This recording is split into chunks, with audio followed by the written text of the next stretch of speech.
सभी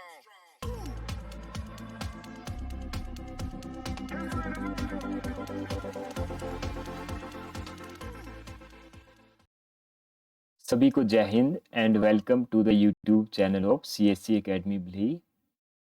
आज के इस नेक्स्ट लेक्चर में हम बात करेंगे आपके सोम के बारे में, जो है आपका स्ट्रेंथ ऑफ मटेरियल। इससे पहले मैंने सोइल मैकेनिक्स का लेक्चर डाला, लेकिन वो थोड़ा सा लेंथी हो गया था। तो इसमें जो है मैंने कोशिश की है कि जितने भी आपके मेन फैक्ट्स हैं, जो भी मेन एमसीक्यूज हैं, फॉर्मूलेज हैं, सिर्फ वही आपको जो है इस वीडियो में प्रोवाइड करूँगा और जल्दी से जल्दी इसको कवर करेंगे। अगर हम बात करें इस वीडियो में, जो भी मैं आपको टॉपिक्स बताऊंगा वो उनसे जो है प्रीवियस सारे एग्जाम में या तो एमसीक्यूज आए हैं या फिर आने के चांसेस हैं। ये जो है आपके जितने भी अपकमिंग एग्जाम्स हैं उसके लिए आपका हेल्पफुल रहेगा। जो भी एसएससी जेई या हिमाचल प्रदेश चयन बोर्ड के एग्जाम हैं, जितने भी आपके एई और जेई के एग्जाम हैं अपकमिंग, उसमें आपका हेल्पफुल रहेगा। तो आज के इस लेक्चर में हम देखेंगे मेनली जो सबसे पहले आपका जो स्ट्रेस स्ट्रेन कर्व है, आपका हुक्स लॉ है और उसकी एप्लीकेशंस हैं। इलोंगेशन जो होती है आपकी बार की, प्रिज्मेटिक बार की, कोन की, उसको देखेंगे। जो आपके इलास्टिक कांस्टेंट्स हैं उनके बीच में रिलेशंस हैं, इससे भी क्वेश्चन आते हैं। जो आपके इंडिपेंडेंट कांस्टेंट्स होते हैं, इससे भी हर एग्जाम में क्वेश्चन मिलता है। जो आपके शेयर फोर्स और बेंडिंग मोमेंट डायग्राम आपके, हम इनको जो है ड्रॉ करना नहीं सीखेंगे, हम सिर्फ यही सीखेंगे कि इनकी शेप कैसी होती है, एग्जाम के बेस पे उनकी फोर्स कैसे हम कैलकुलेट करते हैं। जो आपका सेंटर ऑफ ग्रेविटी जो है आपका, वेरियस जितने भी आपकी शेप्स हैं उनका, मोमेंट ऑफ इनर्शिया का कंसेप्ट, इसमें आपका रेडियस ऑफ गायरेशन है और जो एक्सिस थ्योरम है आपकी परपेंडिकुलर और पैरेलल एक्सिस की, उसको देखेंगे। फिर आपका सेक्शन मॉडुलस देखेंगे और मोमेंट ऑफ रेजिस्टेंस हो गया। तो आपकी स्ट्रेन एनर्जी के जो फॉर्मूलाज हैं वो देखेंगे। कंसेप्ट ऑफ थर्मल स्ट्रेस देखेंगे और मैक्सिमम और एवरेज जो शियर स्ट्रेस होती है वेरियस शेप्स के लिए, इसको कवर करेंगे। इस लेक्चर में हम सिर्फ जितने भी आपके हैं, जल्दी से जल्दी जो भी आपके मेन फैक्ट्स हैं, सिर्फ उन्हीं को देखेंगे। अगर हम बात करें आपके स्ट्रेंथ ऑफ मटेरियल की, तो इसमें सबसे पहले टर्म आती है आपकी मैकेनिक्स। तो मैकेनिक्स क्या होता है आपका? Study of force and its effect on a body. जो आपकी फोर्स है उसकी स्टडी और इसके जो बॉडी के ऊपर इफेक्ट्स होंगे उसकी स्टडी को बोलते हैं हम मैकेनिक्स। आगे इसकी आपकी ब्रांचेज हैं। सबसे पहले आगे आपका इंजीनियरिंग मैकेनिक्स, ये आपका डील करता है force and its effect on rigid body. जो आपकी रिजिड बॉडी है जिसमें कोई भी डिफॉर्मेशन नहीं होती है आपकी, उससे रिलेटेड है आपकी इंजीनियरिंग मैकेनिक्स। उस पे फोर्स की स्टडी, जैसे आपकी डिस्प्लेसमेंट हो गई, वेलोसिटी हो गई। इसके बाद आता है आपका सोम यानी स्ट्रेंथ ऑफ मटेरियल। ये डील करता है आपका डिफॉर्मेबल बॉडीज के साथ, यानी जिनमें जो है on the application of load जो है आपका डिफॉर्मेशन हो जाता है, उनकी शेप जो है चेंज हो जाती है। ये वर्क करेगा आपका force and effect of force on deformable bodies. इसमें जो आपका स्ट्रेस स्ट्रेन का कंसेप्ट पढ़ा जाता है मेनली। इसके बाद आता है आपका फ्लूइड मैकेनिक्स, यानी वही फोर्स एंड उसके इफेक्ट्स ऑन जो फ्लूइड्स हैं आपके, जो भी लिक्विड्स हैं उनके ऊपर जो इफेक्ट होगा उसको हम स्टडी करते हैं फ्लूइड मैकेनिक्स में। इसमें आपका जो शियर स्ट्रेस और उसके कंपैरिजन में जो कंटिन्यूस डिफॉर्मेशन होती है, ये कंसेप्ट आते हैं। बात करें सोम में, तो सबसे पहले आता है आपका लॉन्गिट्यूडनल एक्सिस। तो लॉन्गिट्यूडनल एक्सिस क्या होता है? Line passing through centroid along length, also called axial line और सेंट्रोइडल लाइन। यानी जो आपकी एक प्रिज्मेटिक बार है, प्रिज्मेटिक बार क्या होती है? एक बार जिसकी जो है लेंथ थ्रू आउट द, जो है उसकी लेंथ और विड्थ यानी उसकी जो शेप है और जो डायमेंशन है वो सेम रहते हैं। इसके सेंटर से जो आपकी लाइन पास करेगी उसे कहते हैं आपका लॉन्गिट्यूडनल एक्सिस। इसके बाद आपका स्ट्रेस। स्ट्रेस क्या होती है? इंटरनल रेजिस्टिंग फोर्स जो होती है एक बॉडी में पर यूनिट एरिया। यानी कोई भी बॉडी के ऊपर अगर आप फोर्स अप्लाई करते हैं तो सेम अमाउंट ऑफ जो है उसका रेजिस्टिंग फोर्स जो है बॉडी अप्लाई करती है, उसके ऑपोजिट में, उसे कहते हैं आपका स्ट्रेस। स्ट्रेस का यूनिट होता है आपका न्यूटन पर मीटर स्क्वायर या न्यूटन पर एमएम स्क्वायर, जिसे कहा जाता है आपका पास्कल। इसके बाद 1 मेगा पास्कल जो है, मेगा पास्कल का मतलब होता है 10 टू पावर जो है 6 पास्कल। गीगा पास्कल हो गया 10 टू पावर 9 पास्कल्स। और इसमें जो है, इससे क्वेश्चन आपको आया हुआ है 1 किलोग्राम फोर्स जो है कितने न्यूटन होती है? तो 1 kilogram force is equal to 9.81 newton per centimetre square या नेट 9.81 न्यूटन। इसके बाद आता है आपका प्रेशर। तो प्रेशर क्या होता है? एक्सटर्नल, यानी जो है एक्सटर्नल क्वांटिटी है एक, जो एक्सटर्नल किसी चीज़ के ऊपर हम जो है फोर्स अप्लाई करते हैं, वो हो गया प्रेशर। जो आपकी प्रेशर है ये है एक स्केलर क्वांटिटी, मतलब जो है इसमें आपकी जो है डायरेक्शन सिर्फ होगी, इसका मैग्नीट्यूड शो नहीं होता है। और हम प्रेशर को कभी भी मेज़र नहीं कर सकते हैं, और ये आपका परपेंडिकुलर टू सरफेस आपका एक्ट करता है। तो एक्सटर्नल क्वांटिटी हो गई, स्केलर हो गई, मेजर इसको हम कर सकते हैं, प्रेशर कैन बी मेजर्ड। तो ये आता है आपका परपेंडिकुलर टू सरफेस। इसका ऑपोजिट होता है आपका स्ट्रेस, जो आपका इंटरनल जो क्वांटिटी होती है ना, इंटरनल जो रिएक्शन है, ये होती है आपकी टेंसोर। टेंसोर यानी जिसकी आपकी मैग्नीट्यूड भी हो, उसका डायरेक्शन भी हो, तो उसे बोलते हैं आपकी टेंसोर क्वांटिटी। 3 डायमेंशन क्वांटिटी है आपकी। तो इसको जो है हम स्ट्रेस को जो है हम मेजर नहीं कर सकते हैं। और ये होती है आपकी, ये परपेंडिकुलर भी होती है, और इसको हम मेजर भी नहीं कर सकते हैं। तो stress is an internal tensor quantity and can not be measured. इसके बाद आता है आपका ट्रू स्ट्रेस। ट्रू स्ट्रेस क्या होता है? जब भी आप किसी स्पेसिमेन के ऊपर कोई भी प्रैक्टिकल करते हैं, सपोज आपका टेंसाइल टेस्ट करते हैं, जब उसके एक्चुअल एरिया के ऊपर जो है आप स्ट्रेस निकालेंगे, उसे बोलते हैं आपका ट्रू स्ट्रेस। यानी एक्चुअल एरिया यानी वो एरिया जब आपने टेस्ट किया, उसकी शेप जो चेंज हुई, उसके बेस पे जो है एरिया निकाल के जब करेंगे, उसे कहते हैं आपकी ट्रू स्ट्रेस। क्योंकि जो आपकी नॉमिनल या कन्वेंशनल स्ट्रेस है, उसमें जो है आपका ओरिजिनल एरिया, यानी जो एरिया आपने शुरू में लिया था, उसके बेस पे आप जब स्ट्रेस निकालेंगे, वो होती है आपकी नॉमिनल या कन्वेंशनल स्ट्रेस। फिर आगे के जो टॉपिक्स हैं ये आपके हैं स्ट्रेस स्ट्रेन कर्व के। तो इसको हम जो है अलग से मैं आपको स्ट्रेस स्ट्रेन करवाऊंगा थोड़ी देर में। तो इसके बाद अगर हम देखें आपका हार्डनेस क्या होता है? Hardness is resistance to penetration और ब्रेकिंग बाय अदर मटेरियल। यानी जो है किसी भी अदर मटेरियल की पेनिट्रेशन, यानी वो आप में इसमें जो है दूसरे मटेरियल में पेनिट्रेट ना करे, या उसके जो नहीं टूटने की कैपेसिटी है दूसरे मटेरियल से, उसे कहते हैं उसकी हार्डनेस, यानी कितना हार्ड है वो। इसको चेक करते हैं आपका एब्रेजन और जो बॉल इंडेंटेशन टेस्ट है, इससे जो एब्रेजन टेस्टिंग मशीन है और आपका बॉल इंडेंटेशन टेस्ट है, इससे हम निकालते हैं आपकी हार्डनेस। इससे सेम टर्म आती है toughness. Toughness is resistance to impact loading. Impact मतलब एकदम से जब किसी चीज़ के ऊपर कोई लोड लग रहा है, तो उसको कितना रेजिस्टेंस बॉडी प्रोवाइड करती है, वो होगी आपकी टफनेस। तो इसमें अगर हम बात करें एब्जॉर्ब सडन लोडिंग और mechanical energy up to fracture is also called tenacity. तो ये आपका एमसीक्यू बहुत बार आया है आपका, कि जो कैपेसिटी है एक बॉडी की to absorb energy up to fracture अगर उसमें जो है एब्जॉर्ब करने की कैपेसिटी है, तो उसे कहते हैं आपका टेनिसिटी।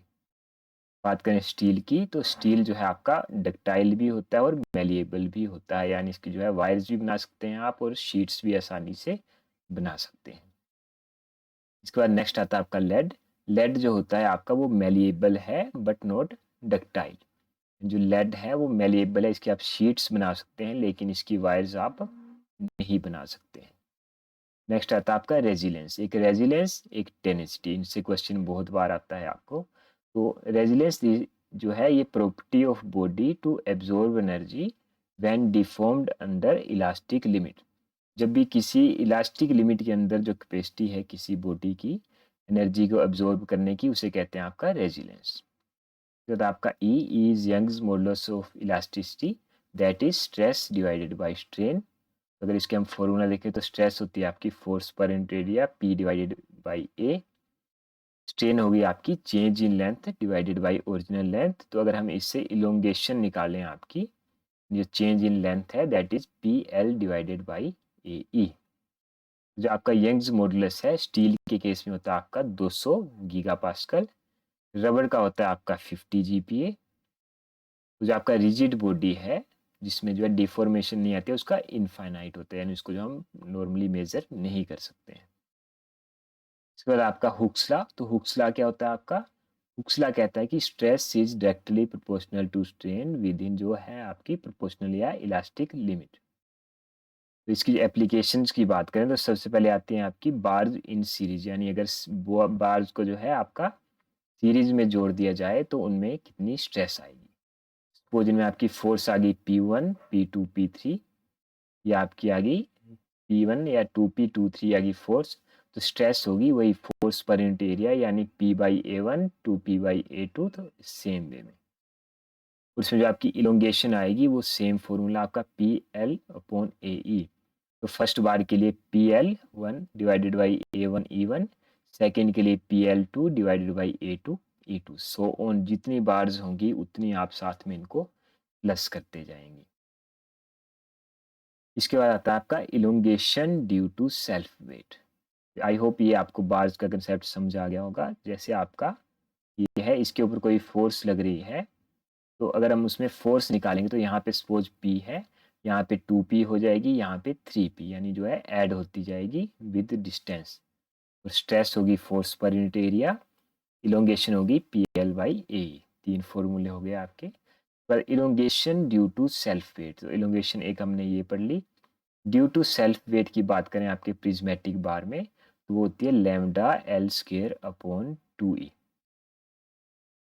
That is lambda L, sorry, जो आपका चेंज इन लेंथ है या इलोंगेशन है, that is lambda L square upon 2E।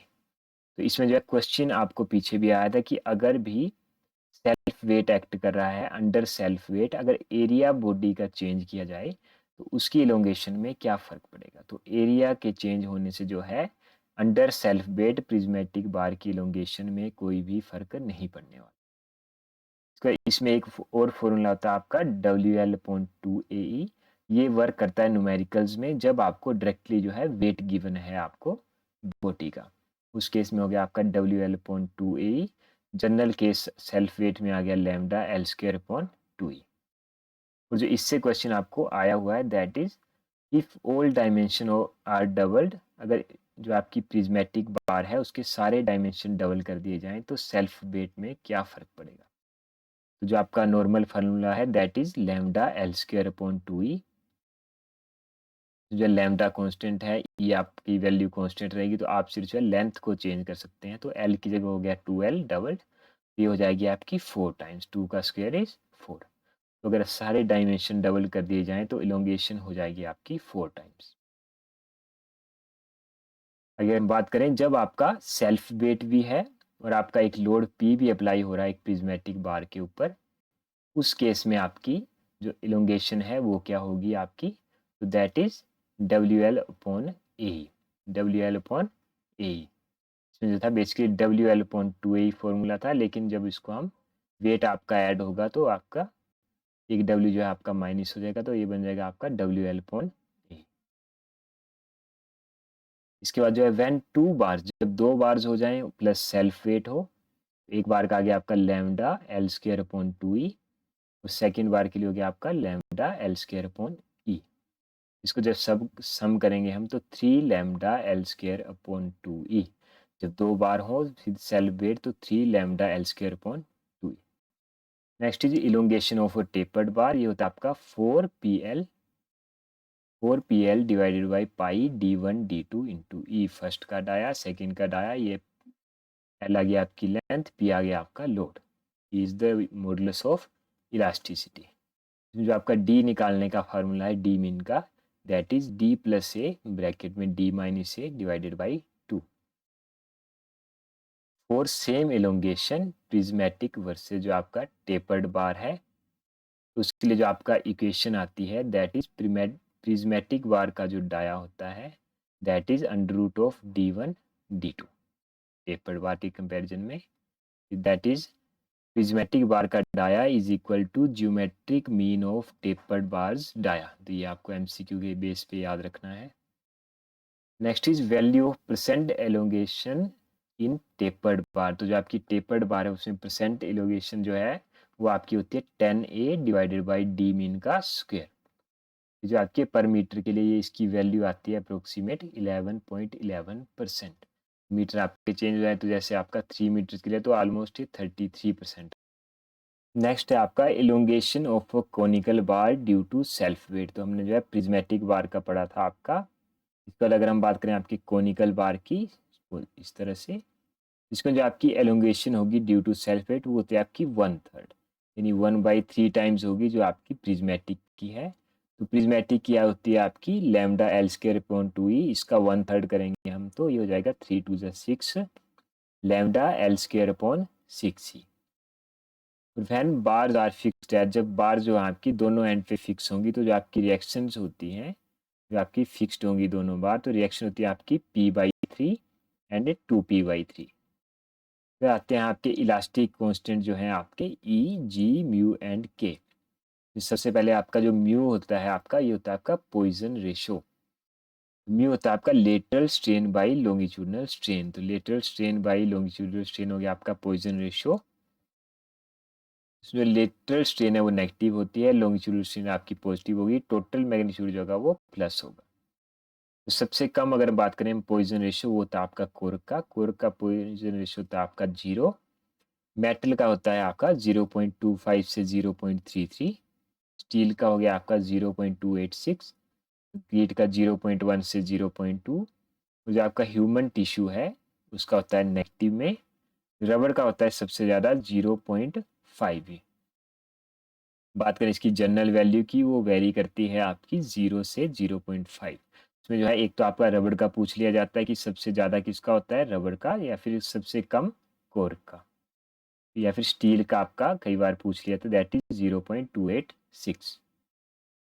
हम बात करें आपके म्यू जो आपका पॉइजन रेशियो आइडियल है, ये सबसे ज़्यादा बार आया हुआ क्वेश्चन अगर हम बात करें।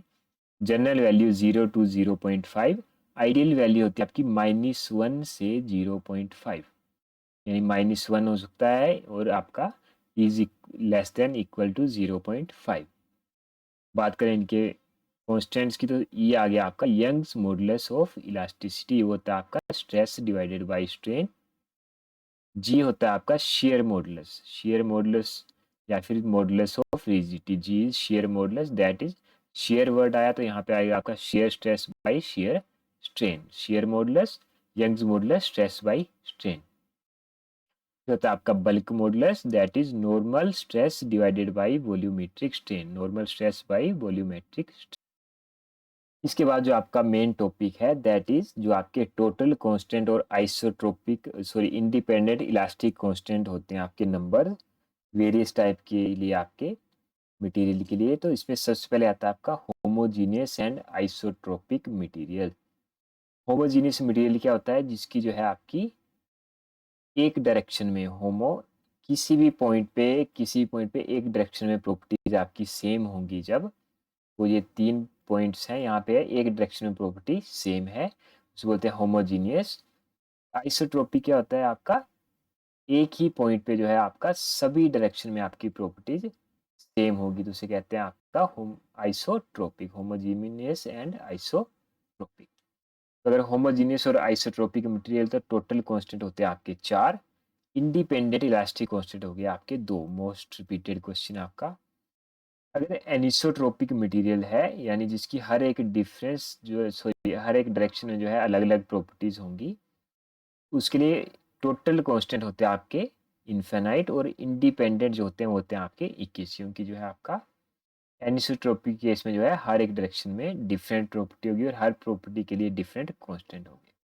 अगर आपका ऑर्थोट्रोपिक यानी जो ऑर्थोगोनल जो 3 डायरेक्शन है उसमें आपकी डिफरेंट प्रॉपर्टीज होंगी, तो 3 डायरेक्शन 3 4 4 ईच, इसका 3 टाइम्स, इसमें एक डायरेक्शन में था तो 4 हो गए, 3 डायरेक्शन में हो गए आपके 3 इंटू 4 12 टोटल हो गए, और इंडिपेंडेंट इलास्टिक कांस्टेंट हो गया आपके 9। तो आपका सबसे पहले आया आइसोट्रोपिक एंड होमोजीनियस, टोटल हो गए 4, इंडिपेंडेंट हो गए 2।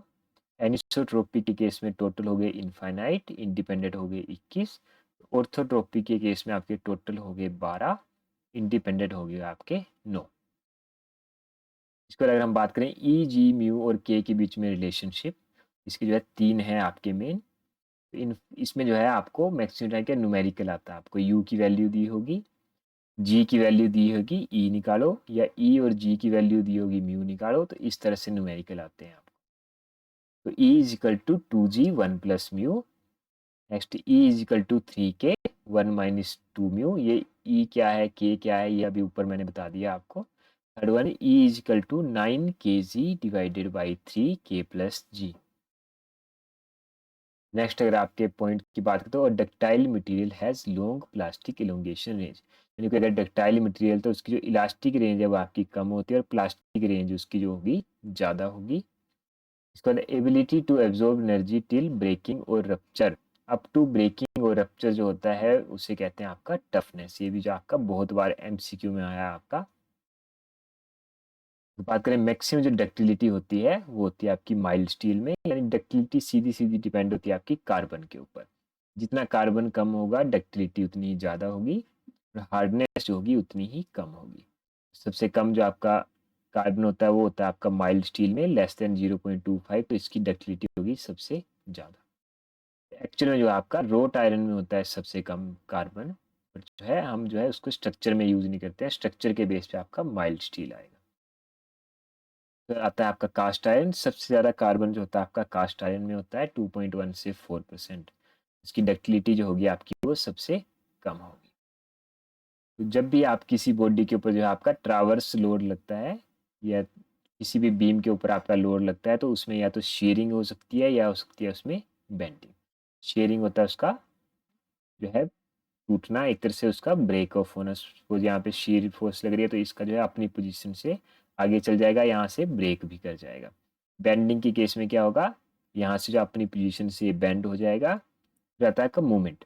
मूवमेंट क्या होती है, tries to rotate the beam, यानी इसको जो है ट्रावर्स डायरेक्शन में जो है रोटेट करने की कोशिश करेगा। इसके बाद अगर हम नेक्स्ट अगर इससे एमसीक्यू के हिसाब से देखें तो स्पोर्ट और उस पर कितने रिएक्शन होते हैं। एक होती है आपकी हिंज्ड स्पोर्ट, रोलर स्पोर्ट और फिक्स्ड स्पोर्ट। बेसिकली जो है आपका जितने मूवमेंट्स इसकी रेस्ट्रिक्ट होंगी उतने ही इसमें जो आपके रिएक्शंस होंगे। अगर हम सबसे पहले फिक्स को देखते हैं, फिक्स के केस में क्या होता है आपका, ये फिक्स है यानी जो है इसको ना तो ये रोटेट कर सकता है, ना तो ये हॉरिजॉन्टल मूवमेंट कर सकता है, ना ही वर्टिकल कर सकता है, ना ही रोटेट कर सकता है। तो तीनों रिस्ट्रिक्टेड हैं। तो इसमें होगी आपकी 3 रिएक्शन, 2 रिएक्शन होगी प्लस एक मूवमेंट होगी। बात करें आपके रोलर स्पोर्ट में तो इसमें क्या है आपकी मूवमेंट भी ये कर सकता है, यानी मूवमेंट भी अलाउड है, इसको जो है आपका घूमना भी अलाउड है। रोलर स्पोर्ट है तो मतलब क्या है कि ये हॉरिजॉन्टल में भी मूवमेंट कर सकता है। तो इसमें रिस्ट्रिक्शन क्या हुई, सिर्फ एक वर्टिकल डायरेक्शन में इसमें रिस्ट्रिक्शन है कि वर्टिकल में ये मूव नहीं कर सकता है। तो रिएक्शन होगी आपकी एक। हिंज्ड के केस में जो है आपका ना तो ये हॉरिजॉन्टल मूवमेंट कर सकता है क्योंकि रोलर नहीं है, ना ये वर्टिकल कर सकता है।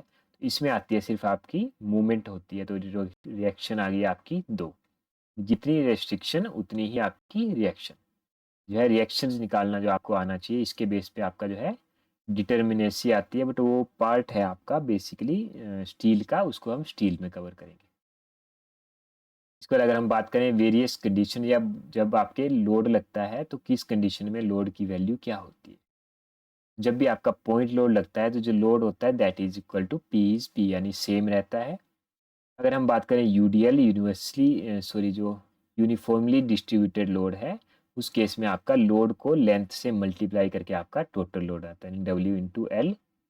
बात करें जो यूनिफॉर्मली वेरिंग लोड है यूवीएल, यानी यहाँ पे यहाँ को वेरी कर रहा है, बढ़ रहा है, इस केस में होता है आपका डब्ल्यू एल बाई टू।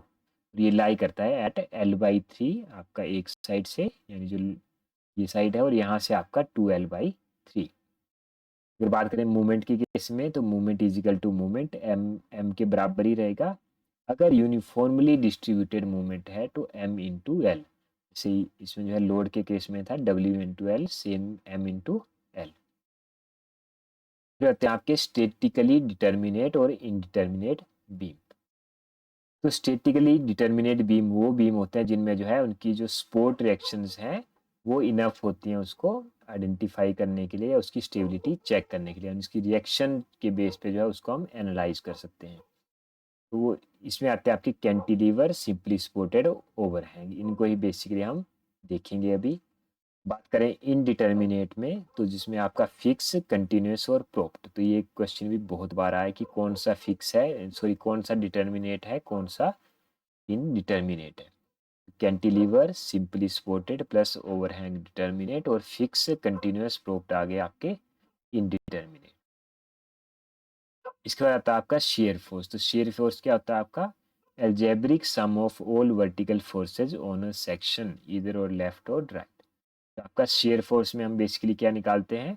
कोई भी सेक्शन है उसके लेफ्ट और राइट में जो है रिएक्शंस या बोल बात करें algebraic sum of all the vertical forces निकालेंगे तो उसे कहते हैं आपका शेयर फोर्स। तो इसको निकालने के लिए जो है एक्सप्लेन अभी पूरा नहीं करूँगा आपको। इसमें मेन आपको नोमेनक्लेचर बताता हूँ। जब भी आपका एक राइट ये आ गई आपकी लेफ्ट साइड और आपकी राइट साइड, इसमें क्या होता है आपका रन करके जो है आपकी नोमेनक्लेचर के लिए यानी कौन सी एरिया पॉजिटिव हुआ कौन सा negative. Run is right side upward negative, यानी राइट साइड में जो अपवर्ड है वो नेगेटिव होगा और जो लेफ्ट साइड में अपवर्ड है वो पॉजिटिव होगा, यानी plus of R A is equal to minus of R B. तो बेंडिंग मूवमेंट क्या होता है आपका? Algebraic sum of all movements of force. Shear force हुई ऑल वर्टिकल फोर्सेज का सम, उनकी जब मूवमेंट सम निकाल के उसका जब सम करेंगे that is equal to bending movement. इसमें जो नोमेनक्लेचर का तरीका है आपका, जब भी आपका सैगिंग बीम और होगिंग बीम, सैगिंग में क्या होता है सैग करेगा नीचे को, तो इसमें बनती है आपकी स्माइली फेस। स्माइली फेस का मतलब है पॉजिटिव कैरेक्टर आपका। जब भी स्माइली फेस आ गई आपकी, ये होता है हैप्पी फेस, तो ये इसमें बनेगा पॉजिटिव आपका। इस केस में क्या हुआ आपका जो लेफ्ट हैंड साइड है ये आया आपका क्लॉकवाइज। इसको आप जो है जनरली देख सकते हैं, जब इधर से जो है आपका क्लॉकवाइज इधर से एंटी क्लॉकवाइज लगेगा तभी ये नीचे को बेंड करेगा। तो राइट हैंड साइड होगी इसमें आपकी एंटी क्लॉकवाइज, लेफ्ट होगी आपकी क्लॉकवाइज। बात करें होगिंग बीम की, जब आपका नीचे से यानी ऑपोजिट डायरेक्शन में लगे, यानी जब आपका एंटी क्लॉकवाइज आपके जो है यहाँ से एंटी हो गया यहाँ से क्लॉकवाइज, तो ये बनेगा ऊपर को होग करेगा। तो उस केस में क्या है ये सैड सिंबल, सैड मतलब नेगेटिव, तो ये होगा इस केस में आपका जो जो आपकी बीम है वो आगा आपका नेगेटिव आएगा, यानी जो आपका कनकेव डाउनवर्ड। तो इसको हम कन्वेक्स और कनकेव की शेप में देखें तो जो है नीचे की तरफ जो कोई चीज़ बाहर की तरफ हो उसे कहते हैं आपका कन्वेक्स। तो ये डाउनवर्ड में है तो कन्वेक्स डाउनवर्ड। तो ये भी पूछा था कि जब आपका सैगिंग हो रही है बीम में तो कैसी शेप बनती है, वो बनती है आपकी कन्वेक्स डाउनवर्ड। होगिंग के केस में देखिए ऊपर को बन रहा है, हम इसके कंपैरिजन में देखें जो आपका सेंटर है तो ये बनेगा आपका कनकेव। कनकेव यानी डाउन साइड से कनकेव है आपका। इसका जो है जब भी आपको कहीं पे रिएक्शंस निकालने को दी हो, उनकी लेंथ दी हो, तो क्या करते हैं हम जो रिएक्शन ऑफ ए है उसके लिए हम सीधा मल्टीप्लाई कर देंगे लोड को उसकी लेंथ। जैसे यहाँ पे लोड P है तो P की जगह यहाँ पे 1/3 L/3, तो इसका 1/3 से मल्टीप्लाई, तो P/3। आर बी को करेंगे 2/3 से, तो 2P/3। यहीं पे भी जब भी आपका सिंपली सपोर्टेड है पॉइंट लोड है तो लेंथ जो है लेंथ से आप सीधा मल्टीप्लाई करके रिएक्शन निकाल सकते हैं। इसके बाद जो सबसे ज़्यादा जितने भी एसएससी के एग्ज़ाम है या नॉर्मल एग्ज़ाम है उसमें क्वेश्चन पूछा जाता है आपसे कि कौन से केस में जो है आपका कौन से लोड के अंदर जो आपका शेयर फोर्स की या जो आपका बेंडिंग मोमेंट है उसकी जो है शेप है वो कैसी होती है। तो पहले बात करें आपके कैंटिलीवर बीम की। कैंटिलीवर क्या होता है एक साइड से फिक्स एक साइड से आपका फ्री। इसमें पॉइंट लोड पे आपकी शेयर फोर्स आ गई रेक्टेंगुलर, बेंडिंग मोमेंट आ गई आपकी लीनियर या ट्रायंगुलर आपकी। जब यूडीएल लग गया तो शेयर फोर्स आ गई आपकी लीनियर या ट्रायंगुलर, और जो आपकी बेंडिंग मोमेंट होगी आपकी वो हो जाती है आपकी पैराबोलिक। लीनियर या लीनियर भी हो सकती है और पैराबोलिक भी हो सकती है आपकी। Linear up to some point आपकी लीनियर भी हो सकती है और पैराबोलिक, बेसिकली आपने लेनी है पैराबोलिक आपके बेंडिंग मूवमेंट के केस में, और शेयर फोर्स के केस में आपकी लीनियर। अगर आपका मूवमेंट कर रहा है तो शेयर फोर्स होगी आपकी 0 यानी स्ट्रेट लाइन, बेंडिंग मूवमेंट होगी आपकी रेक्टेंगुलर। सबसे पहले आती है आपकी रेक्टेंगुलर, आगे आपकी लीनियर, फिर आपका यूडीएल जहाँ भी लगेगा उस केस में आ गई आपकी बेंडिंग मूवमेंट आ गई आपकी पैराबोलिक। तो इसमें एक टर्म आती है आपकी प्योर बेंडिंग, इससे भी क्वेश्चन बहुत बार है। तो प्योर बेंडिंग क्या होती है आपकी? When shear force is 0 and bending movement is constant. इसमें क्या शेयर फोर्स 0 होगी, बेंडिंग मूवमेंट होगी आपकी कांस्टेंट। इस केस में इस स्टेट को कहा जाता है आपका प्योर बेंडिंग।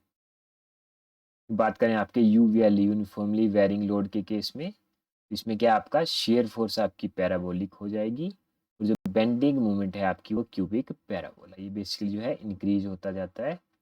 सिंपल में था आपका रेक्टेंगुलर और लीनियर, सेकंड में आपका लीनियर और पैराबोलिक हो गया, मूवमेंट के केस में स्ट्रेट लाइन और रेक्टेंगुलर। जो आपका यूडीएल के बाद आता है यूवीएल, इस केस में क्या हुआ आपका पैराबोलिक और उसके बाद क्यूबिक पैराबोला। ये अगर हम बात करें सिंपली सपोर्टेड के केस में, जब भी आपका पॉइंट लोड है आपका, जो भी आपका शेयर फोर्स आएगा रेक्टेंगुलर हो गया, वैल्यू होगी उसकी W/2 माइनस W/2। जो मैक्सिमम जो आपका बेंडिंग मोमेंट होगी वो होगी आपकी WL/4। बात करें आपके सिंपली सपोर्टेड प्लस यूडीएल, तो WL/2 मैक्सिमम जो आपकी बेंडिंग मोमेंट होगी वो होगी WL²/8। इससे भी क्वेश्चन बहुत बार दिखता है। पॉइंट लोड के केस में WL/4, शेयर फोर्स के केस यूडीएल के केस में WL²/8, मूवमेंट के केस में आ गई M/2, शेप हमने पीछे पढ़ ली है। मूवमेंट अगर यूडीएम यूनिवर्सली डिस्ट्रीब्यूटेड मूवमेंट है तो आपका जो आपका शेयर फोर्स रहेगा वो रहेगा आपका कांस्टेंट और बेंडिंग मूवमेंट हो जाएगी आपकी 0। अगर यूवीएल का केस है तो WL/6 और WL/4 आ गई इसकी वैल्यूज। और जो अगर हम बात करें इसका जो मीन होगा और जो मैक्सिमम होगी दैट इज WL²/9√3। ये लाई करती है आपकी L/√3 पे, जो आपकी मैक्सिमम बेंडिंग मोमेंट है। तो इससे रिलेटेड जो है 2-3 जो MCQ बेस्ड है आपके, मैक्सिमम बेंडिंग मोमेंट जो होती है वो क्या होती है, maximum bending moment is place where shear force changes sign negative to positive. जहाँ भी आपकी शेयर फोर्स जो है आपकी साइन चेंज करेगी नेगेटिव से पॉजिटिव में, तो उसे उस पॉइंट पे जो आपकी बेंडिंग मोमेंट, जैसे यहाँ पे आपकी शेयर फोर्स ने साइन चेंज किया, नेगेटिव से पॉजिटिव गई, तो इस पॉइंट पे जो आपकी बेंडिंग मोमेंट होगी उसे कहते हैं मैक्सिमम बेंडिंग मोमेंट। सेम यहाँ पे आपका वर्क करेगा, नेगेटिव से पॉजिटिव, यहाँ भी नेगेटिव से पॉजिटिव। तथा का पॉइंट ऑफ कॉन्ट्राफ्लेक्सर, तो पॉइंट ऑफ कॉन्ट्राफ्लेक्सर क्या होता है आपका, point where bending moment changes from negative to positive. तो जहाँ पे भी आपकी, जैसे ये आपकी बेंडिंग मोमेंट है नेगेटिव से पॉजिटिव की चेंज करेगी, उस पॉइंट को कहते हैं पॉइंट ऑफ कॉन्ट्राफ्लेक्चर। या फिर इसको बात करें तो ड्यू टू होगिंग से जब भी सैगिंग पे जाएगा, हमने पढ़ा था होगिंग नेगेटिव, सैगिंग जो आपका पॉजिटिव, स्माइली फेस। इस केस में होगा आपकी दो एक राइट एंगल ट्राइंगल जो है आपकी, दो पैरेलल ट्राइंगल आपको मिलती है, जैसे इसमें देख सकते हैं, तो उस केस में आपका बनता है पॉइंट ऑफ कॉन्ट्राफ्लेक्सर। क्या होता है कि pure share condition, pure share condition क्या होती है, जब भी बेंडिंग मोमेंट आपकी 0 हो जाए, जो प्योर शेयर कंडीशन, जो प्योर अगर प्योर बेंडिंग की बात करें वहाँ पे शेयर फोर्स 0 था, अगर हमने प्योर शेयर कंडीशन की बात करें तो बेंडिंग मोमेंट 0 और शेयर फोर्स जो है आपकी कांस्टेंट। यहीं अगर आपको प्योर बेंडिंग पूछा था तो आपकी इसका रिवर्स हो जाता है, यानी जो शेयर फोर्स 0 हो जाती है और बेंडिंग मोमेंट कांस्टेंट हो जाती है। इसके बाद आता है आपका ओवरहैंग बीम। ओवरहैंग बीम में क्या होता है आपका, ये आपकी सिंपल सपोर्ट्स है, इसके बाहर भी आपकी अनसपोर्टेड लेंथ रहती है, जैसे आपका जो है घर का छज्जा होता है सेम वे में। तो इसमें जो है आपका एक कंसेप्ट है आपका प्योर बेंडिंग का, जो हमने पीछे देख लिया। जो आपने शेप देख सकते हैं इसकी, इसमें जो है आपका जब भी पॉइंट लोड है तो वही सेम रेक्टेंगुलर और आपका ट्राइंगुलर, यहाँ पे आ गया आपका रेक्टेंगुलर और पैराबोलिक यूडीएल के केस में। तो इसमें अगर हम केस इसकी बात करें तो इसकी जो है टोटल जो लेंथ होती है आपकी, इससे रिलेटेड कुछ कंडीशंस हैं। जब भी आपकी लेंथ होगी, इसमें जो है लेंथ आ गई, यहाँ से यहाँ तक आपकी लेंथ आ गई, ये यहाँ से लेंथ आ गई और ये आ गया आपका ओवरहैंग। जब भी इन दोनों ओवरहैंग को जमा करके हम वो लेंथ के बराबर हो जाए, जो आपकी बेंडिंग मूवमेंट होगी सेंटर पे वो हो जाएगी आपकी 0। नेक्स्ट केस में अगर आपकी लेंथ जो है, अगर ऐसे दिखाऊं आपको, यहाँ तक आपकी लेंथ होगी, यहाँ से बाहर होगी ओवर, ये लेंथ होगी, ये ओवरहैंग 1 ओवरहैंग 2, तो इन दोनों को जो है कलेक्टिवली लिया जाता है। तो इनकी लेंथ अगर भी ज़्यादा होगी आपकी 2a से, तो जो आपकी बेंडिंग मूवमेंट होगी वो आएगी आपकी पॉजिटिव। इस केस में आएंगे आपके 2 पॉइंट ऑफ कॉन्ट्राफ्लेक्सर। इसमें देख सकते हैं आप, जैसे इसमें जो है आपकी एक पॉइंट ऑफ कॉन्ट्राफ्लेक्सर इधर आ गया, एक इधर आ गया आपका। तो इसको बेसिकली जो है हम मोमेंट्स में देखते हैं, लेकिन इसमें शो नहीं है। उस केस में क्या होगा आपका, यहाँ से जो है जब भी आपकी लेंथ आपकी ज़्यादा होगी तो यहाँ से यहाँ तक शेप आएगी, तो एक यहाँ पे पॉइंट आ जाएगा, एक यहाँ पे आ जाएगा आपका। जब भी लेंथ जो है 2a से ज़्यादा है आपकी तो आगे 2 पॉइंट आएंगे कॉन्ट्राफ्लेक्सर के। लेंथ आपकी 2a से कम है तो जो आपकी मूवमेंट है वो आएगी आपकी नेगेटिव, तो कोई भी पॉइंट ऑफ कॉन्ट्राफ्लेक्चर नहीं बनेगा जैसे इस केस में। तो 4 अगर बेंडिंग मूवमेंट आपको 0 चाहिए है तो आपको लेंथ जो होनी चाहिए वो जो आपका ओवरहैंग है 2 टाइम्स ओवरहैंग के इक्वल होनी चाहिए। तो इसमें पूछा जाता है कि एक ओवरहैंग की कितनी होनी चाहिए, तो इसको आप अगर हम देखें तो ये होता है 25%। ये आ गया आपकी लेंथ, ये एल होगी, ये ए हो गया आपका, ये भी ए हो गया। ये लेंथ जो है ये किसके बराबर होगी 2a, यानी टोटल हो गया आपके a plus A 2a plus 2 4a, total length होगी 4a। तो अगर ओवरहैंग एक की पूछे तो वो हो जाएगा 1/4, यानी 25% ऑफ टोटल लेंथ ओवरहैंग होनी चाहिए अगर बेंडिंग मोमेंट को 0 करना है। नेक्स्ट इसमें जो है न्यूमेरिकल आया था, if magnitude of bending moment at support is equal to bending moment at centre. अगर सपोर्ट और सेंटर की जो है बेंडिंग मोमेंट आपकी सेम करनी है तो लेंथ होनी चाहिए आपकी 2√2a। इसको जो है आप 2-3 बार रिवाइज कर लीजिएगा। इसके बाद आपका कंसेप्ट आता है सेंटर ऑफ ग्रेविटी का। सेंटर ऑफ ग्रेविटी क्या होता है, पॉइंट जहाँ पे पूरी बॉडी का मास जो होता है आपका एक्ट करता है या कंसंट्रेटेड होता है। तो 3D बॉडी में आता है आपका सेंटर ऑफ ग्रेविटी, 2D में आता है सेंट्रोइड। तो अगर हम बात करें आपके प्लेन लेमिना या प्रिज्मोइड जो आपकी प्रिज्मेटिक बार है, सेंटर ऑफ ग्रेविटी होती है आपकी L/2 और B/2 पे, यानी इसके सेंटर पे बिल्कुल वर्क करेगी। बात करें आपके रेक्टेंगुलर या पैरेललोग्राम की, तो जहाँ पे इनके जो है डायगोनल मीट करेंगे, इंटरसेक्शन ऑफ हाइपोटेनस या डायगोनल का जो इंटरसेक्शन होगा यहाँ पे आपका बनेगा सेंटर ऑफ ग्रेविटी। बात करें ट्राइंगल की तो ये इससे जो है बहुत बार क्वेश्चन आया आपको, सेंटर ऑफ ग्रेविटी कहाँ पे लाई करता है। बात करें ट्राइंगल की तो नीचे से होता है आपका h/3 से, ऊपर से आ गया 2h/3। बात करें ट्रेपेजियम की तो h/3 2a plus B upon a plus B, ये आ गया नीचे से। बात करें ऊपर से सेम यही 2h/3 2a plus B divided by a plus B. इसके बाद आता है आपका सेमी सर्कल, तो सेमी सर्कल के केस में होता है 4r/3 पाई। बात करें हेमिस्फेयर के केस में तो 3r/8। बात करें आपका राइट सर्कुलर कोन में तो ये होता है बेस से h/4। क्वेश्चन ऐसे पूछता है कि बेस से या टॉप से, तो बेस से पूछा तो जैसे इसमें h/3, इसमें h/4, टॉप से पूछा हो तो 3h/4।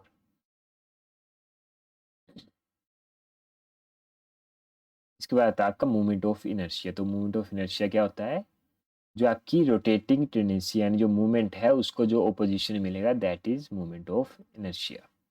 तो ये इसके लिए जो है आपका मेनली जो है आपका मूवमेंट ऑफ इनर्शिया जो है इसके मेथड होते हैं, जो movement of inertia by area है वही हम इसमें मेनली स्टडी करेंगे।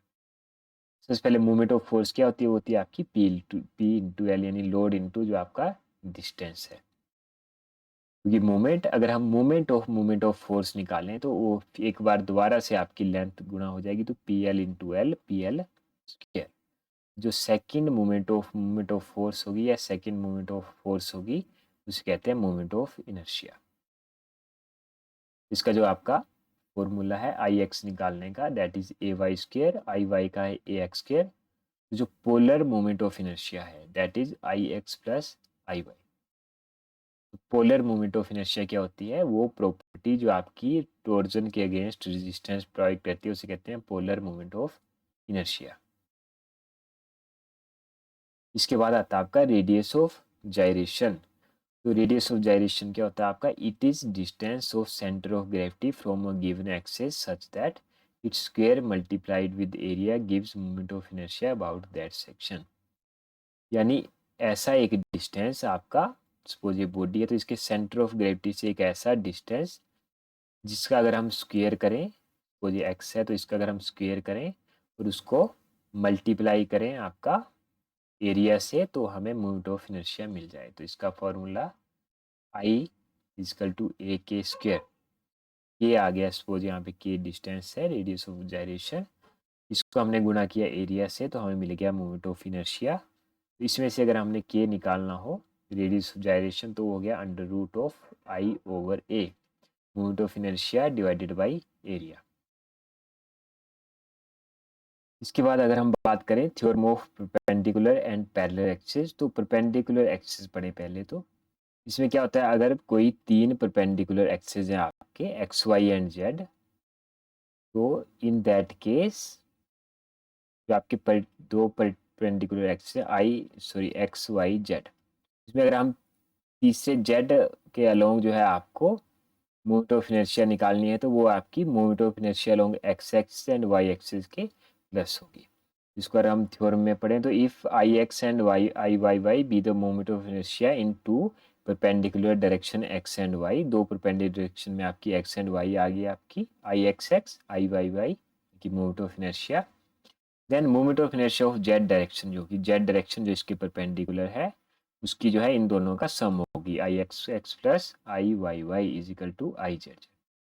सेम आपका परपेंडिकुलर एक्सिस में क्या है आपका, जो आपका सपोज एक प्लेन लेमिना है आपका, उसमें क्या है कोई भी एक उसके पैरेलल में कोई एक्सिस है, तो यहाँ से जो आपका बेसिकली इसकी मोमेंट ऑफ इनर्शिया क्या होगी, I A B is equal to I G plus A H square, यानी moment of inertia about parallel axis through its centre of mass, इसकी जो पैरेलल एक्सिस की जो मोमेंट ऑफ इनर्शिया होगी आपकी, उसका plus product of mass to square of perpendicular distance between two parallel axis, दो parallel axis के बीच में जो परपेंडिकुलर एक्सिस डिस्टेंस होगा उसका स्क्वायर, यानी एच का स्क्वायर इनटू एरिया।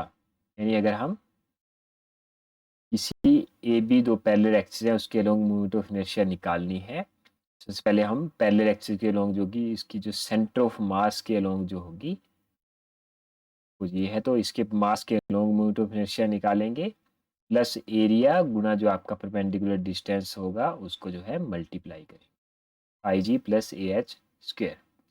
इसमें जो है याद रखने वाला ये है कि जो भी आपके मेन आपके लेमिनाज हैं या आप शेप्स हैं उनकी मोमेंट ऑफ इनर्शिया क्या होती है।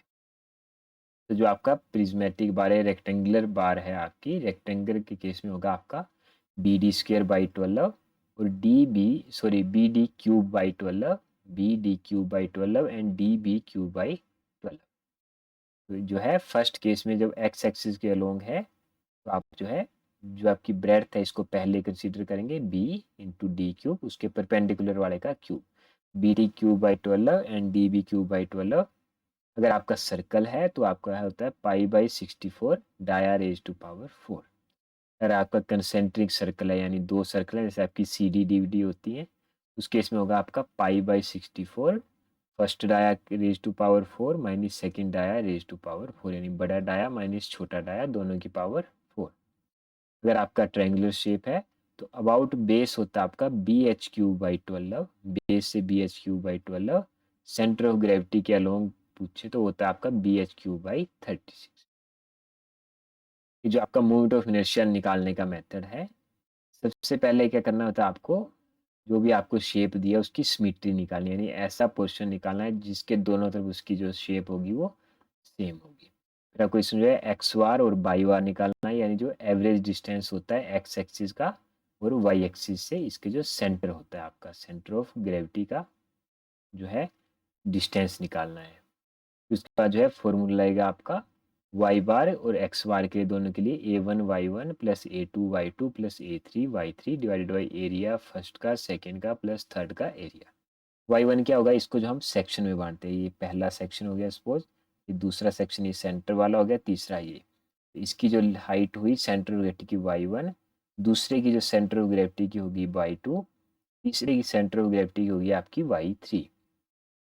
जैसे हम ज़्यादा डिटेल में जाएंगे तो बेसिकली क्या है याद रखना, और इसमें याद रखना किसकी क्या वैल्यू होती है। इसमें याद रखने वाला है आपका यूनिट, जो आपका मोमेंट ऑफ इनर्शिया है उसका यूनिट होता है आपका mm4, इसमें जो है पावर होती है आपकी 4। और थ्योरम ऑफ परपेंडिकुलर एक्सिस का काम तो ये यूज़ होती है आपकी मोमेंट ऑफ इनर्शिया निकालने के लिए स्क्वायर या रेक्टेंगुलर लेमिना के केस में। नेक्स्ट जो moment of inertia of triangular section, अगर ट्रायंगुलर सेक्शन है आपका, उसकी moment of inertia of base, base उसका बी है, हाइट एच है, तो वर्टेक्स और पैरेलल टू बेस जो है इन दोनों के बीच में जो पास करा, तो उस केस में आपकी रेशियो क्या होगा आपका, तो आई एक्स एक्स जो होता है वो 9 टाइम्स आई जी होता है, यानी जो एक्स एक्सिस के अलोंग मोमेंट ऑफ इनर्शिया होती है वो 9 टाइम्स होती है सेंटर ऑफ ग्रेविटी के अलोंग जो मोमेंट ऑफ इनर्शिया है, तो 9 टाइम्स आई जी। इसके बाद अगर हम बात करें प्योर बेंडिंग, पीछे ही पड़ा था, जब शेयर फोर्स 0 हो जाएगी, बेंडिंग मोमेंट कॉन्स्टेंट हो जाएगी आपकी, तो आपकी डायरेक्ट नॉर्मल स्ट्रेस क्या होती है, फोर्स पर यूनिट एरिया, प्लस भी हो सकती है माइनस भी हो सकती है। बेंडिंग मोमेंट आ गया आपका M Y I into Y, movement divide by movement of inertia into distance. Primary shear stress का फॉर्मूला था आपका F A Y bar upon I B, F A Y bar upon I B. Original shear stress आ गया आपकी tau is equal to T, जो आपकी normal stress है, divide by J into R, T by J into R. Strain होगी आपकी, जो elongation है आपकी, स्ट्रेन की बात करें अबाउट है ई जी, जो आपकी ई से जी के बीच में, तो ये होगी आपकी plus minus Y divided by R. Ratio of आपका स्ट्रेन की बात करें रेक्टेंगुलर केस में, टॉप और बॉटम में जो स्ट्रेन आएगा, ये ई की वैल्यू है, उसका जो रेशियो है वो होता है आपका -1। टॉप पे आई आपकी प्लस वाई बाई आर, नीचे आ गई minus Y by R, ratio आ गया -1।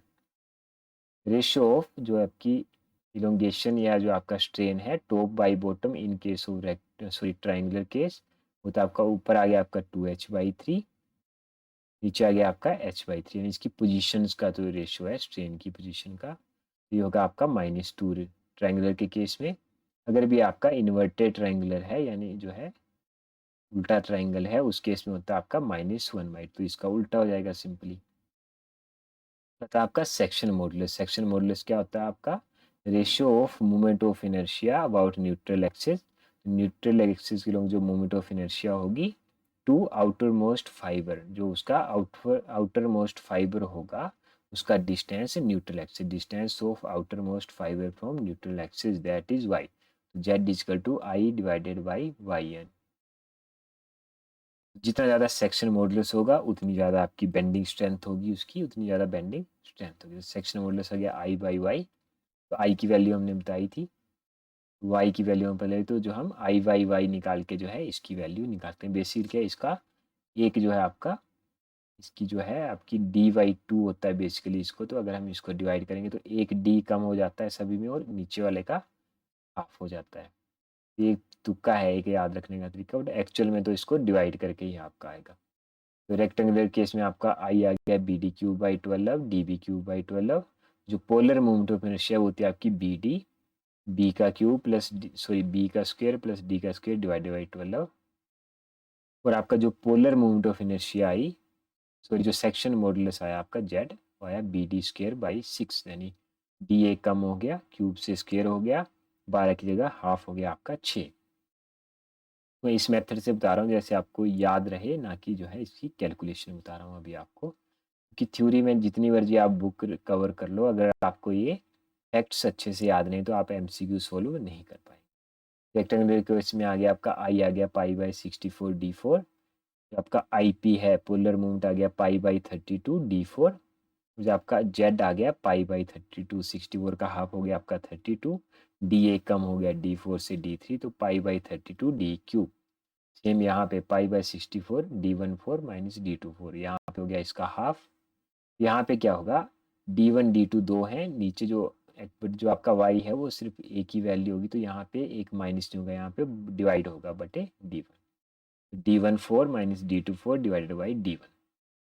सेम ट्रायंगुलर केस में नीचे से आ गया आपका BH³/12, और आपका सेंटर ऑफ ग्रेविटी पे, सेंटर ऑफ एक्सिस पे आ गया आपका BH³/36, सेंटर ऑफ ग्रेविटी पे, इसका आई आ गया BH³/24, यानी इसके जो है सेंटर में आपका 12 और 36 के बीच में आ गया आपका 24, तो क्यूब का हो गया स्क्वायर। नेक्स्ट आता था movement of resistance. Movement of resistance क्या होता है आपका, resisting bending movement couple by plane of cross section area of a member, यानी जो कपल को जो रेजिस्टेंस प्रोवाइड करेगा बेंडिंग मूवमेंट को, वो गया आपका मूवमेंट ऑफ रेजिस्टेंस। ये बेसिकली मूवमेंट ऑफ रेजिस्टेंस है, रेजिस्टेंस टू मूवमेंट अप्लाई, तो जो मूवमेंट अप्लाई हो रही है उसको रेजिस्टेंस जो मिलेगा that is movement of resistance. अगर सेफ्टी रखनी है आपने तो मूवमेंट ऑफ रेजिस्टेंस जो है आपका, जो रेजिस्टेंस है वो हमेशा नॉर्मल सी बात है ज़्यादा होना चाहिए आपका जो भी एक्सटर्नल मूवमेंट है, और अगर मूवमेंट ऑफ रेजिस्टेंस जो है वो कम हो गया एक्सटर्नल से, तो अनसेफ हो जाएगा आपका जो स्ट्रक्चर है। इसके बाद है आपकी बेंडिंग इक्वेशन या Euler Bernoulli equation, that is M Y I equal to sigma by Y. M Y या moment of resistance by I जो है आपका न्यूट्रल एक्सिस के लॉन्ग मोमेंट ऑफ इनर्शिया है, वो that is equal to stress maximum stress divided by Y max, जो neutral axis से maximum distance है। तो M by I equal to sigma B by Y equal to एक और इसके साथ और होता है ई बाई आर। स्टिफनेस जो होती है आपकी के, वो होती है आपकी ई आई डिवाइडेड बाई एल। अगर हम बात करें आपका शेयर एंगल की या शेयर स्ट्रेन, जो आपका शेयर स्ट्रेस और स्ट्रेन है, ये आपका डायरेक्टली प्रोपोर्शनल होता है रेडियस। जो शेयर एंगल है या शेयरिंग का एंगल है या जो स्ट्रेन है वो डायरेक्टली प्रोपोर्शनल है आपकी, यानी रेडियस के ऊपर डिपेंड करेगी बट लेंथ के ऊपर डिपेंड नहीं करेगी। कोई भी चीज़ है तो इसके अगर कोई स्ट्रेन लग रही है तो वो इसके रेडियस के ऊपर तो डिपेंड करेगी, ये रेडियस के ऊपर, बट लेंथ जो है जितनी मर्जी हो उस पर डिपेंड नहीं करेगी, independent of length. Next is angle of twist. जो एंगल ऑफ ट्विस्ट यानी कितनी आपकी बॉडी यहाँ से ट्विस्ट होती है वो डिपेंड करेगा आपका लेंथ के ऊपर, यानी जो एंगल ऑफ ट्विस्ट है वो डिपेंड करेगा लेंथ के ऊपर, लेकिन डाया का इसमें कोई भी के जो है रोल नहीं रहेगा, यानी इसमें लेंथ का रोल रहेगा। जब शेयर एंगल की केस है तो आपका लेंथ का कोई रोल नहीं है, और एंगल ऑफ ट्विस्ट जब आपका है तो उसमें लेंथ का पूरा रोल है। इसमें रेडियस आ गया आपका आर, डाया आ गया डी। तो tau by G equal to R theta by L, ये आ गया आपकी इक्वेशन, जहाँ पे जी आ गया आपका मॉडुलस ऑफ रिजिडिटी। तो जो आपकी टॉर्क रेजिस्टिंग जो इक्वेशन बनी final, that is L divided sorry tau divided by R equal to G theta by L equal to T R by G. इसके बाद आपका कंसेप्ट आता है वर्क का। वर्क क्या होता है? रेट जिसके साथ हम काम कर सकते हैं तो उसे कहते हैं आपकी पावर। उसके पहले जो वर्क क्या होता है, कोई भी काम हो रहा है, कोई भी चीज़ में कोई मूवमेंट हो रही है, कोई डिस्प्लेसमेंट हो रही है, कोई चेंज हो रहा है फोर्स का, तो वर्क कहते हैं उसे। तो rate of doing work is work per unit time. इसके बाद आया आपका कितने टाइम में कितना वर्क हो रहा है, उसे बोलेंगे वर्क रेट। इसके बाद वर्क क्या होता है? कोई भी फोर्स लगी, कोई भी डिस्प्लेसमेंट हुई बॉडी में, दैट इज वर्क।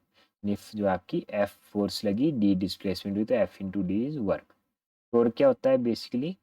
इस केस में क्या होता है आपका फोर्स को रिप्लेस करेगा आपका टॉर्क। टॉर्क में क्या है? फोर्स, सिंपल वही फोर्स, लेकिन जो डिस्प्लेसमेंट होगी वो एंगुलर डिस्प्लेसमेंट होगी, यानी T into D theta. Power होती है आपकी वर्क, जो आपका पर यूनिट टाइम, यानी कितने टाइम में कितना वर्क कर रहे हैं, तो T D theta by D T. इसकी वैल्यू होता है कि 2πn/60।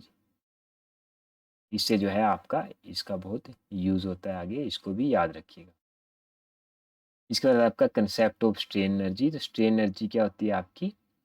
Energy absorbed in body due to straining. जब भी उसमें जो है स्ट्रेन आ रही है, यानी खिंचाव आ रहा है कोई भी, तो उस टाइम जो बॉडी में एनर्जी आपकी एब्जॉर्ब कर रही है बॉडी, या रेजिस्टेंस शो कर रही है स्ट्रेन को, दैट इज स्ट्रेन एनर्जी।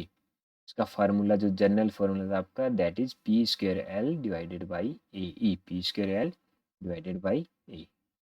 तो आपका resilience, resilience is total strain energy stored in a body. तो टोटल जो स्ट्रेन एनर्जी होगी उसे कहते हैं resilience, that is sigma square V upon 2e। बात करें प्रूफ रेजिलेंस की, the maximum strain energy stored in a body when it is strained under elastic limit. कोई भी जो है आपकी बॉडी में जो मैक्सिमम स्ट्रेन एनर्जी वो स्टोर कर सकती है अंडर इलास्टिक लिमिट, उसे कहते हैं proof resilience, that is half of P into D. Total जो डिस्प्लेसमेंट है उसका हाफ। इसके बाद आपका modulus of resistance M O R. तो प्रूफ रेजिलेंस पर यूनिट वॉल्यूम, जो भी प्रूफ रेजिलेंस है अगर उसको हम वॉल्यूम से डिवाइड कर दें, प्रूफ रेजिलेंस पर unit volume is modulus of resilience. फिर आपकी strain energy stored due to shear, shear की वजह से स्ट्रेन एनर्जी होगी tau square divided by 2g into V. Due to torque होगी आपकी T square L by 2gj। Due to movement होगी आपकी M square L point 2ei। इसको जो है थोड़ा सा याद रख लीजिएगा। Strain energy of prismatic bar due to self weight, जो पीछे भी आया था, P square L upon 2ae। Strain energy के केस में आ गया P square L upon 2ae। आपका lambda L square upon 2ae था, वो था एलोंगेशन के केस में। तो ये जो आपकी अगर एक पोर्शन का निकालना है तो पी स्क्वायर L/2AE। अगर पूरी बॉडी का निकालना है तो A lambda square L³ divided by 6E। इसके बाद आते हैं आपकी थर्मल स्ट्रेस। थर्मल स्ट्रेस क्या होती है आपकी? Stress due to change in temperature. जब भी किसी बॉडी में, सपोज ये बॉडी है आपकी, टेम्परेचर चेंज होगा तो या तो ये एक्सपेंड करेगी, इसका साइज बड़ा होगा, या इसका साइज होगा छोटा हो जाएगा। तो इन केस अगर हमने दो मटेरियल साथ में यूज किया है, या किसी के अंदर दूसरा मटेरियल है, या किसी के साथ लग रहा है, तो उसमें जो आपकी स्ट्रेस जनरेट होगी दूसरे मटेरियल में भी और उसमें खुद में भी। जो आपकी टोटल स्ट्रेस होती है वो होती है आपकी mechanical stress plus thermal stress भी हम कंसीडर करते हैं। तो अगर बात करें इसकी कंडीशंस की, तो should be change in temperature. Thermal stress के लिए चेंज जो है टेम्परेचर चेंज होना चाहिए, और जो बॉडी है आपकी वो प्रिवेंटेड होनी चाहिए एक्सपेंडिंग से। यानी जो है आपकी ये बॉडी है, अगर ये फ्री है आपकी, तो इसको जो है कोई भी रिस्ट्रिक्शन नहीं है, तो इसमें कोई भी थर्मल चेंज या थर्मल स्ट्रेस नहीं आएगी। बट अगर सपोज इसको हमने किसी दूसरी बॉडी के अंदर फिक्स कर दिया, यानी जो है इसकी मूवमेंट को जो हमने रिस्ट्रिक्ट कर दिया, यानी ये एक्सपेंड नहीं हो सकती है अब, उस केस में सिर्फ आपका थर्मल स्ट्रेस आएगा। तो in case bar is free to expand. अगर फ्री है एक्सपेंड करने के लिए तो कोई भी स्ट्रेस थर्मल नहीं आएगी। और इसका जो फॉर्मूला आता है change in length due to thermal stress, that is alpha lambda, जो है alpha delta T into length.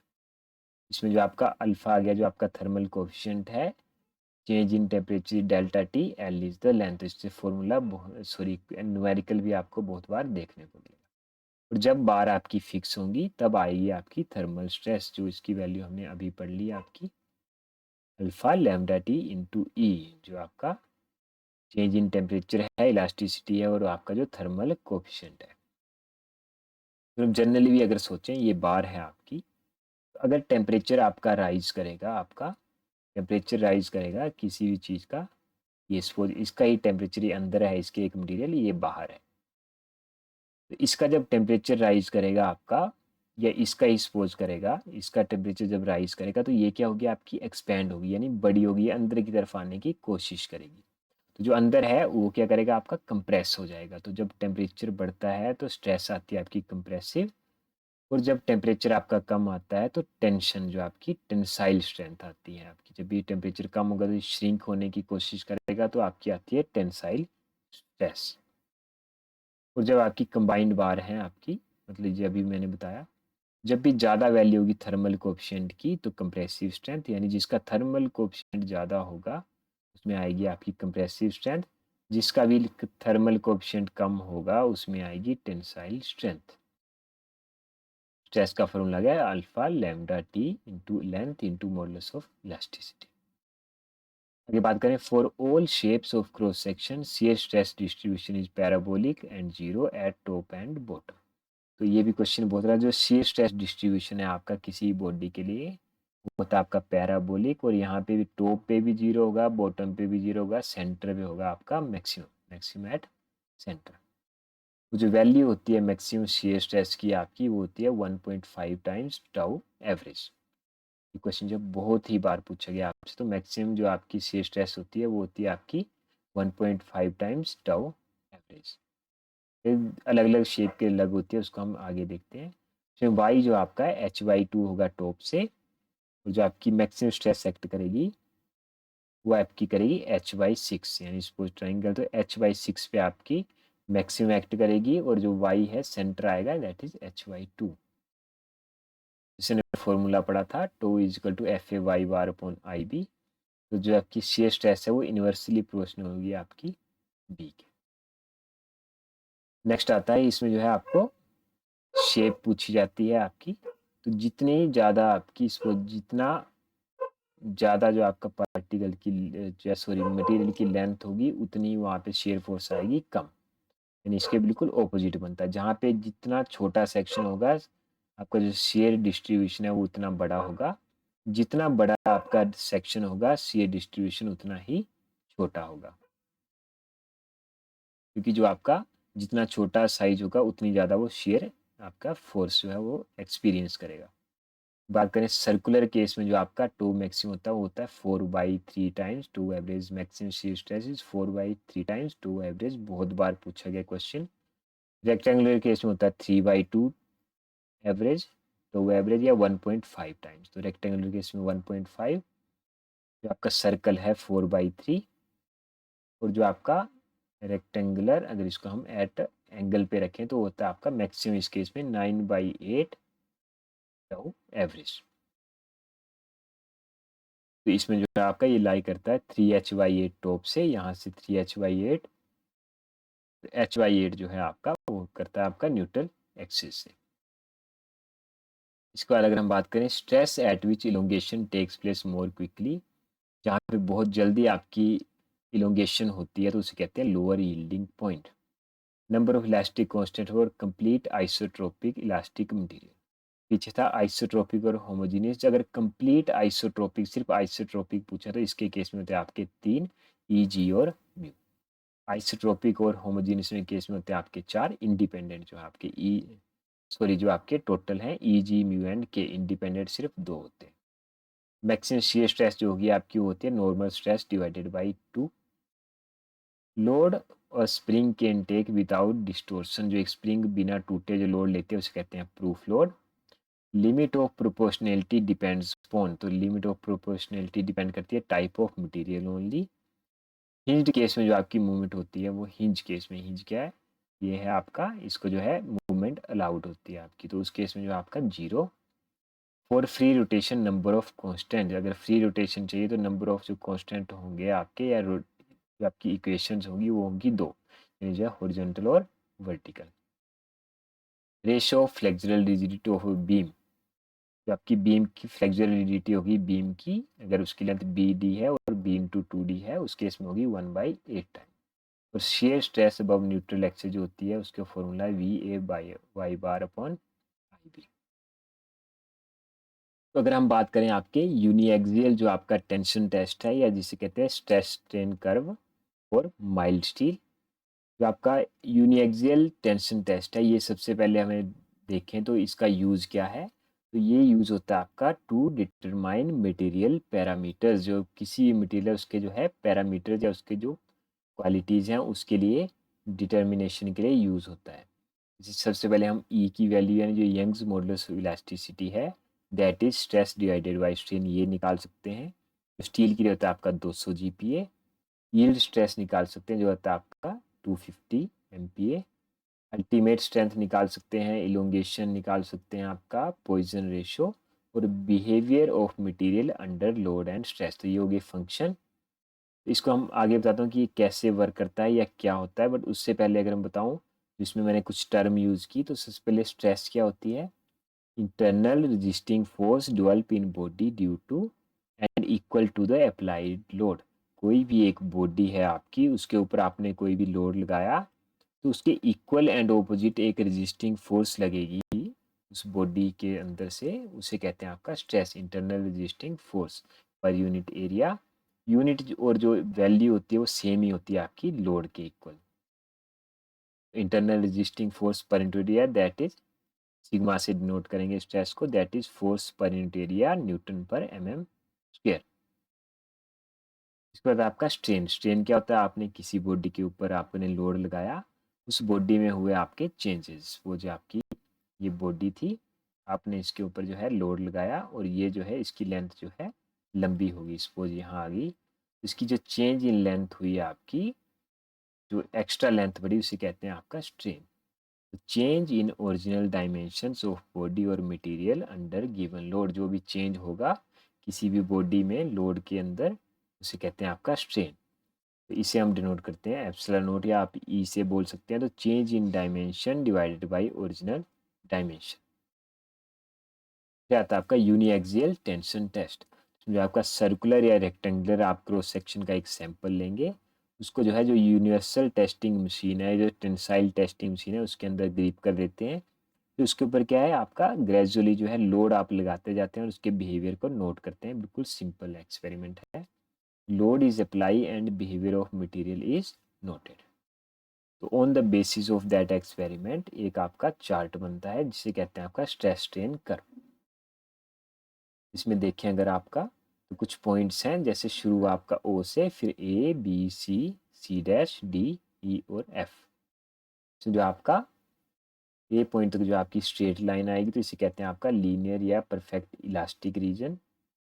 ए से बी तक भी आपका जो है आपका, इसको मैं यहाँ से बताता हूँ आपका, ओ से ए तक आया आपका प्रोपोर्शनल लिमिट, स्ट्रेस जो है स्ट्रेन के इक्वल है। ओ से बी तक, यहाँ ओ से बी तक आपका आया इलास्टिक लिमिट, यानी दोनों को जमा करेंगे, यानी यहाँ तक जो है बॉडी में इलास्टिसिटी है वो अपनी पोजीशन दोबारा से पूरी तरह गेन कर लेगी। लेकिन ये जो है हुक्स लॉ को फॉलो नहीं करता है। Stress is not directly proportional to strain in case of A to B. इसके बाद आपका सी पॉइंट होता है आपका अपर यील्ड पॉइंट, यानी यहाँ से आगे जो है यील्डिंग यानी उसका जो है चेंज में परमानेंट डिफॉर्मेशन होना शुरू हो जाता है आपका, यानी प्लास्टिक डिफॉर्मेशन या यील्डिंग रीजन। सी डैश आता है आपका lower yielding point. C dash D आ गया आपका यील्ड प्लेटू। इसके बाद आया आपका डी ई आ गया आपका strain hardening, D is strain hardening. और ई से एफ आ गया आपका नेकिंग रीजन, और एफ आ गया आपका ब्रेकिंग पॉइंट। तो ये जितने भी मैंने पॉइंट्स बताए इनको हम देखेंगे। और ए भी आ गया आपका नॉन लीनियर इलास्टिक लिमिट। और अगर आपका जो लोअर यील्ड पॉइंट है, बेसिकली जो है लोअर यील्ड पॉइंट पे लेते हैं, और कई जगह आप लोअर को कंसीडर नहीं करते तो अपर यील्ड पॉइंट, यानी सिर्फ जो आपका यील्ड पॉइंट है आपका उसमें हम कंसीडर करते हैं। तो उस पॉइंट पे जो आपकी स्ट्रेस होगी that is yield stress of that material, यानी स्टील की यील्ड स्ट्रेस। तो जो आपका ई पॉइंट है जहाँ पे आपकी स्ट्रेन हार्डनिंग आपकी खत्म हो रही है, तो आप उस वहाँ पे लेते हैं हम अल्टीमेट स्ट्रेस। जो यील्ड स्ट्रेस है उसकी वैल्यू होती है आपकी माइल्ड स्टील केस में 250। इसके केस में फैक्टर ऑफ सेफ्टी लगता है तो एग्जैक्ट नहीं है कोई भी, तो 800 से 850 तक भी इसकी वैल्यू रहती है। कई बुक्स में 500 तक इसकी वैल्यू मिलती है। तो रीजन आप समझ गए होंगे, ग्राफ को आप समझ गए। अब हम समझते हैं ये ए टू बी या बी टू सी में क्या है और क्यों ये ऐसा हो रहा है। सबसे पहले बात करें A to B. A to B आ गया आपका elastic region under elastic limit but non linear. A to B भी आपका यहाँ पे इलास्टिसिटी तो है, लेकिन जो आपका जो स्ट्रेस है वो डायरेक्टली प्रोपोर्शनल टू स्ट्रेन नहीं है, यानी हुक्स लॉ को ओबे नहीं कर रहा है। फिर आपका सी डैश यील्डिंग। तो यील्डिंग क्या होता है आपका, उसका जो है किसी मटेरियल का एकदम से टूट जाना है, एकदम उसमें इलोंगेशन आ जाना। तो यील्डिंग जो है आपकी सी डैश जो आपको एकदम से सडन दिख रही है, इस सडन किस वजह से है, due to slippage of carbon atoms within molecular mass. जब कार्बन एटम्स हैं जो इसको जो है आपका स्ट्रेंथ देने के लिए उसमें मिक्स किया जाता है, उसकी एकदम से स्लिपेज की वजह से यील्डिंग होती है। तो सी डैश होता है आपका लोअर यील्ड पॉइंट, जिसे हम लेते हैं यील्ड स्ट्रेस, एफ आई से करेंगे डिनोट। वैल्यू आ गई फॉर एफ ई 250 यानी माइल्ड स्टील 250 न्यूटन पर M M square. C dash D आ गया आपका यील्ड प्लेटू, ये आ गया आपका यील्ड प्लेटू। इस केस में आप देखेंगे अगर जो आपकी स्ट्रेस है, स्ट्रेस इंक्रीज हो ही नहीं रही है, स्ट्रेस जो है कांस्टेंट है, स्ट्रेन जो है काफ़ी ज़्यादा हो गई। बात करें इस रीजन की तो ये यील्ड प्लेटू आ गया कांस्टेंट स्ट्रेस रीजन, यानी स्ट्रेस चेंज नहीं हुई, स्ट्रेन बहुत ज़्यादा एक साथ हो जाएगी। उसके बाद डी टू ई आता है आपका स्ट्रेन हार्डनिंग। जो डी टू ई है ये देखिए आप डी टू ई, इसमें जो है दोबारा से जो है आपकी स्ट्रेस की वैल्यू थोड़ी बढ़ रही है और आपकी जो है स्ट्रेन हार्डनिंग हो रही है, यानी जो है जो स्ट्रेन है आपकी वो थोड़ी कम हो रही है। Strain hardening is less strain with respect to stress, यानी पहले कंपेरिजन में स्ट्रेन जो है वो कम हो जाती है। जो पॉइंट ई आता है अल्टीमेट पॉइंट, उस पॉइंट पे जो आपकी स्ट्रेस आएगी दैट इज अल्टीमेट स्ट्रेस। इसके बाद ई टू एफ आता है आपका नेकिंग रीजन। नेकिंग रीजन क्या होता है, जो भी आपका मटेरियल होता है उसकी नेकिंग होना, यानी जो है उसका जो सेंटर है वो पतला होना शुरू हो जाता है। ये होता है सिर्फ डक्टाइल मटेरियल में। बात करें माइल्ड स्टील के केस में या जो आपका नॉर्मल इलास्टिक मेटल है, तो माइल्ड स्टील के केस में ए बी सी जो है आपका, यानी ये ए बी और सी ये काफ़ी क्लोज होते हैं, इसलिए इसे कहा जाता है आपका लीनियर इलास्टिक मेटल। और इलास्टिसिटी जो आपकी एट पॉइंट ऑफ जहाँ पे इलास्टिक स्ट्रेस जो होती है इसकी वो भी 250 न्यूटन पर एम एम स्क्वायर होगी। फिर अगर हम बात करें इसमें इफेक्ट ऑफ कार्बन की माइल्ड स्टील में, जितना ज़्यादा कार्बन होगा आपका more carbon more fracture and more compressive strength. Fracture भी ज़्यादा होगा, कंप्रेसिव स्ट्रेंथ भी आपकी ज़्यादा होगी, जो टेंसाइल स्ट्रेंथ है आपकी वो कम हो जाती है, यानी खींचने वाली। टेंसाइल होती है किसी चीज़ को खींच के लंबा करना, कंप्रेस के केस में उसका ऑपोजिट साइड उसको कंप्रेस करके छोटा करना। फिर इसमें जो आपका एक ट्रू स्ट्रेस निकालते हैं हम इस ये टेस्ट में, एक नॉमिनल स्ट्रेस या कन्वेंशनल स्ट्रेस। ट्रू स्ट्रेस क्या होती है आपकी? Stress computed on basis of actual area at extents reduced और एनलार्ज। यानी ट्रू स्ट्रेस के जो भी आपने टेस्ट के बाद जो स्पेसिमेन लिया था उसका उसमें जो एक्चुअल एरिया निकला आपका, उसके बेस पे जब आप स्ट्रेस निकालोगे वो ये आपकी ट्रू स्ट्रेस। नॉमिनल स्ट्रेस और कन्वेंशनल स्ट्रेस क्या होती है? Stress is computed on basis of true area. ये एक्चुअल एरिया यानी जो एक्चुअल में हमें लास्ट में एरिया मिला, ट्रू एरिया में जो शुरू में हमने जो एरिया लिया था उसी के बेस पे पूरा हमने टेस्ट कंडक्ट कर दिया है। तो अगर हम बात करें शियर स्ट्रेस जो आपका डायग्राम है आपका, या शियर स्ट्रेस जो कर्व है, इसमें जो है मैंने सभी पॉइंट्स आपको एक्सप्लेन कर दिए। एक बार दोबारा से देख लीजिए। ओ टू ए आ गया आपका proportional limit, stress is directly proportional जो आपका stress is directly proportional to strain. O से बी तक आ गया आपकी प्रोपोर्शनल लिमिट या इलास्टिक रीजन। इसके बाद है आपका plastic region up to D. इसके बाद आई स्ट्रेन हार्डनिंग और नेकिंग। एफ आ गया आपका जो आपका ब्रेकिंग पॉइंट है। तो आई होप ये लेक्चर जो है आपके लिए बेनिफिशियल रहेगा। Thank you so much.